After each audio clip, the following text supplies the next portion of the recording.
Empreinte digitale. Et c'est le moment d'accueillir notre invité sur ce plateau. C'est Olivier Delangre qui peut faire son entrée dans le studio d'Empreinte digitale. Viens Olivier. Vous pouvez vous asseoir ici à la place de Lucie. Voilà. Merci Lucie et Julien pour ce petit jeu de chaises musicales. Olivier, vous êtes donc le CEO d'Amoubi, c'est une société qui est basée à Nivelles, qui est spécialisée dans le décryptage du comportement des consommateurs dans les magasins et principalement en grande surface. Et comment est-ce que vous décryptez ? Eh bien, grâce à toute une technologie que vous allez nous expliquer ici. Ce sont des capteurs qui vont... des capteurs 3D, mais je... manque un mot, optique 3D, voilà c'est ça, j'allais dire visuel mais je savais bien que c'était pas correct, qui suivent en fait les mouvements des consommateurs, des clients en magasin. Alors à quoi ça sert ? Quelles sont globalement les données que vous collectez grâce à votre technologie ?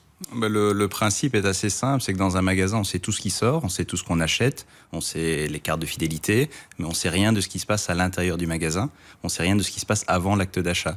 Et aujourd'hui, le commerce physique, il est challengé par le commerce online, où ils ont cette information, c'est tout ce qui se passe sur un site web. Donc finalement, on amène cette information complémentaire de pouvoir expliquer comment les gens vivent l'expérience du magasin et comment ils comprennent la façon dont le magasin le représentait pour, in fine, leur optimiser leur expérience client à l'intérieur d'un magasin. C'est ça, donc en ligne, on peut très bien effectivement savoir combien de temps un client a passé sur une page, s'il y a des articles qui ont été consultés et puis finalement non mis dans le panier. Et c'est tout ce type d'informations-là dont vous ne disposez pas dans les magasins physiques et que votre technologie permet d'obtenir. Oui, tout à fait. Donc c'est vraiment essayer d'amener toute cette information et de vraiment mieux comprendre ce que les clients font dans un magasin. Alors on va essayer de comprendre comment ça fonctionne, Olivier. Comment ça fonctionne donc votre technologie ? Alors, le meilleur moyen de le voir, c'est un peu comme la vision humaine, si vous voulez. On a deux yeux qui créent deux images que notre cerveau superpose pour créer la profondeur. C'est ça qui fait qu'on a de la profondeur en tant qu'être humain. Notre technologie fait la même chose. C'est deux petits yeux qui regardent en fait des images vues du dessus et qui, du coup, vont créer une... connaissance des silhouettes des visiteurs, de la profondeur des visiteurs, donc de la hauteur des visiteurs, et donc va permettre de suivre en fait un objet étant dans ce cas-ci un être humain qui se déplace, et de voir son déplacement à l'intérieur d'un magasin. Donc il y a des petits capteurs partout dans le magasin. C'est ça. Dans le plafond du magasin. Dans le plafond du magasin, oui. Et donc, ce qu'on voit derrière vous, pour ceux qui nous suivent en vidéo, ce sont donc des petites boules colorées. Chaque boule représente un client. C'est ça. Donc, et donc, en fait, sa façon de se déplacer. Oui, donc c'est vraiment des petits points en fait qu'on suit. Donc la donnée, c'est fondamentalement un petit point qui se déplace et qui représente ce que le client fait, comment il se déplace à l'intérieur d'un point de vente. Donc c'est vraiment ces petites bulles qui se déplacent. Mais comment est-ce que vos capteurs, puisqu'il y en a beaucoup qui sont répartis dans le magasin, vous quadrillez réellement le magasin grâce à tous ces capteurs. Comment un capteur reconnaît le client déjà fiché par un autre capteur ? Comment est-ce que vous savez suivre vraiment un client précis et tout son parcours ? Parce qu'en fait, comme on détecte la profondeur, comme c'est 3D, on détecte en fait les pieds et la tête, si vous voulez. Et donc, quand une tête va passer d'un capteur à un autre, on va identifier que c'est la même tête qui passe sous la couverture d'un autre capteur. Donc c'est quoi ? C'est vraiment sa hauteur, c'est ça ? Donc de sa tête aux pieds. Donc si je me balade en même temps qu'une autre cliente qui a plus ou moins la même taille que moi, vous pourrez éventuellement me confondre avec elle, ou c'est tellement sophistiqué que c'est impossible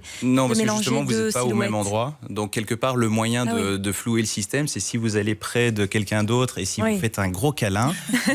Oui, là, ça peut être un problème. Pour faire des câlins, en général.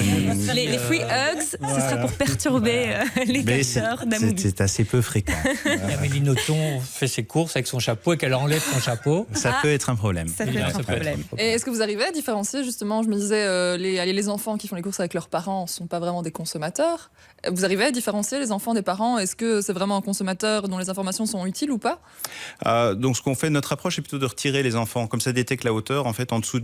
les enfants, c'est sur la taille, donc c'est pas 100% précis, mais c'est de retirer les trop petites tailles, parce que ce qui nous intéresse, c'est le consommateur, c'est la personne qui achète, et donc de se concentrer là-dessus. Est-ce qu'ils sont prévenus, les clients que nous sommes, les consommateurs ? Est-ce qu'on est prévenus qu'on est scanné En fait, on fait déjà beaucoup plus dans un magasin. Aujourd'hui, il y a des systèmes systèmes de sécurité, notamment. Donc, il y a des caméras un peu partout dans un magasin. Donc, il y a déjà en fait des systèmes d'annonce. Et nous, on rajoute un système d'annonce pour dire que on fait ça à des optiques d'analyse.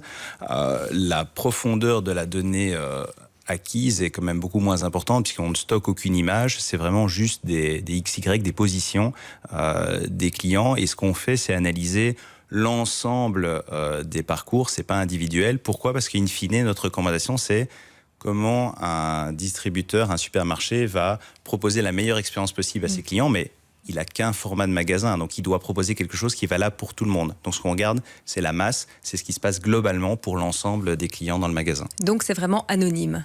Oui, et c'est pas du tout individuel, et c'est anonyme dans le sens où on n'a pas de moyen d'identifier la personne, il n'y a pas d'image stockée, il n'y a pas d'identification personnelle. Donc en fait, c'est très peu intrusif en fait. Mais comme vous évoquiez technologie. tantôt les cartes de fidélité. Et donc, si on prend ça, donc par exemple, vous prenez un panier automatique, vous mettez votre carte au début et à la fin, là, on peut, en croisant les datas, identifier la personne. Sauf que du coup, et c'est ça notre force, c'est que nous, on est un acteur indépendant, c'est-à-dire que nous ne sommes pas nous-mêmes un distributeur, nous ne sommes pas nous-mêmes un fournisseur de cartes de fidélité. Donc, nous, on ne travaille que avec ces données-là, justement pour garantir l'anonymat. Aujourd'hui, c'est un gros sujet, et c'est un sujet qui est important pour nous, c'est de voir comment garantir que ces types d'informations respectent la vie privée pour les clients. Mais donc, vous n'allez pas poser ça chez un client et puis le client l'utilise comme il veut, c'est vous qui, en tant que société, alors... Donc, c'est nous qui garantissons que, donc par exemple, on ne donne pas les données brutes aux clients, on va vraiment donner des données pré-traitées, agrégées, de sorte qu'il n'a pas la donnée pure de la position instantanée de chaque client à tout moment. Parlons de vos clients, justement. Ce sont des super gros noms sur le marché. Hein. Il y a Ikea, Deleuze. Est-ce que vous pouvez nous citer vos clients principaux ? Oui, on travaille principalement, donc on a la particularité de travailler beaucoup à l'étranger. On a à peu près 80% de notre chiffre d'affaires qui vient de l'étranger. On travaille pour des très grands groupes. Donc on travaille pour Walmart, pour Carrefour dans 6 pays différents, pour Deleuze, pour Ikea. Donc vraiment des très très grosses entreprises. Donc c'est assez gratifiant d'être une petite société belge et d'arriver à proposer ce type de service à des très grandes sociétés étrangères. Et donc c'est assez gai pour nous d'avoir cette capacité à vraiment significative sur le marché international avec des grands clients. Mais ça, c'est justement parce que la technologie que vous exploitez, c'est une technologie vraiment de pointe. Et il n'y a que vous, en Europe, qui offrez ce type de service ?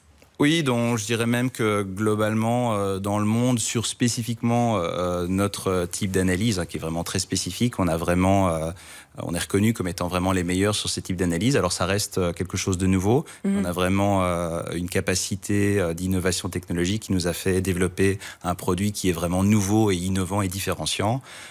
Donc voilà, on a nos petits geeks en interne qui développent ça. Est-ce que vous avez déjà des résultats concrets que vous pouvez nous faire parvenir, nous expliquer que des clients qui, grâce à vos analyses, ont, je ne sais pas moi, réussi à optimiser de telle ou telle façon leurs rayons ou leurs installations. Enfin, je veux dire, quels sont finalement les résultats concrets pour tous ces clients ? Mais c'est ça qui est intéressant, c'est que aujourd'hui, on se rend compte que le client, nous tous, quand on va dans un point de vente, c'est pas forcément une activité très amusante, donc on a tendance à vouloir y passer le moins de temps possible.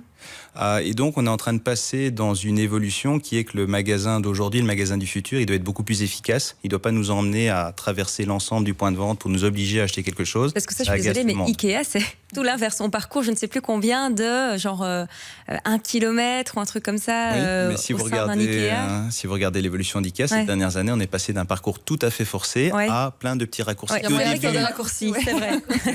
Au début, ils étaient quasiment invisibles. Il fallait le savoir, il fallait être ceinture noire Ikea pour les connaître.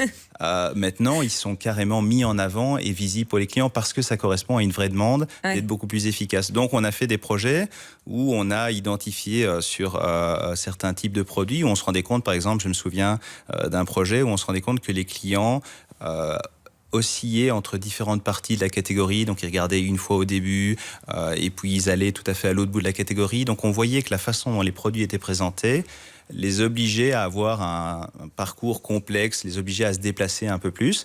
Et donc, notre recommandation était de dire facilitons la vie du client en essayant de mettre les produits qui sont pertinents ensemble, de présenter de manière la plus simple possible pour le client. Si c'est simple, ça va lui faciliter la vie, il va choisir plus vite et donc il va acheter plus vite et il sera d'autant plus content qu'il va revenir parce qu'il a eu une bonne expérience. Donc ça peut paraître idiot, mais c'est un vrai changement. On connaît la grande distribution d'il y a pas mal d'années où on essayait de mettre les produits essentiels tout au fond du magasin pour obliger à traverser tout. Maintenant, c'est une approche un peu différente. Donc c'est ça qui est intéressant, c'est quelque part au-delà. Il y a une volonté commerciale de vendre le plus possible dans le magasin, c'est certain. Ça reste in fine la volonté, mais en étant beaucoup plus orienté client. Donc maintenant, il y a un vrai changement de dire comment j'essaye d'être beaucoup plus orienté client, comment j'essaye de comprendre beaucoup plus mon client pour lui faciliter la vie. Merci beaucoup Olivier Delangre, donc CEO d'Amoubi, une société belge donc, qui est bien connue à l'international et qui a pas mal de gros clients. Bravo à vous en tout cas. Merci beaucoup. Empreinte digitale. Cure.